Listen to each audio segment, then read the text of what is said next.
Gadda nel castello di Udine, il suo libro di racconti, dice di essere un profittatore di guerra, tanto è stato forte l'influenza che la guerra vissuta qui sul fronte delle Alpi Carniche e poi sull'Isonzo ha condizionato la sua scrittura.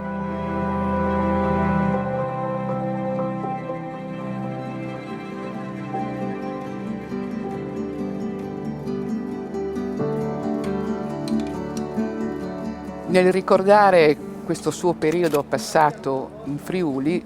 Gadda rammenta un episodio.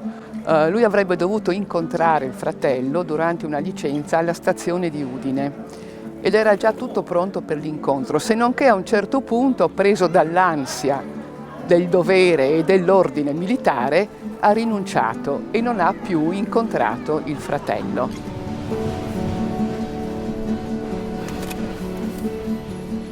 Il fratello è morto in guerra e questo episodio ha inciso profondamente sul proseguo della scrittura di Gadda, tanto è vero che nel romanzo, uno dei suoi romanzi forse più importanti, La cognizione del dolore,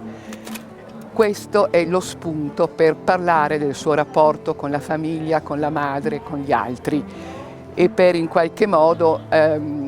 anticipare o portare a termine quella che è la sua visione del mondo letterario dal punto di vista della scrittura.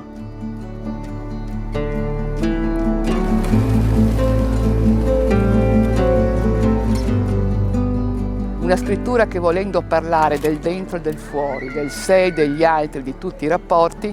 evidentemente deve usare dei linguaggi molto diversi, dialettali, tecnici, italiani, retorici, purissimi, letterari. E quindi ha dato vita a questo suo pastiche, che è la caratteristica di Gadda, che ha fatto di Gadda un personaggio e uno scrittore cui tutta l'avanguardia degli anni 60 ha fatto riferimento.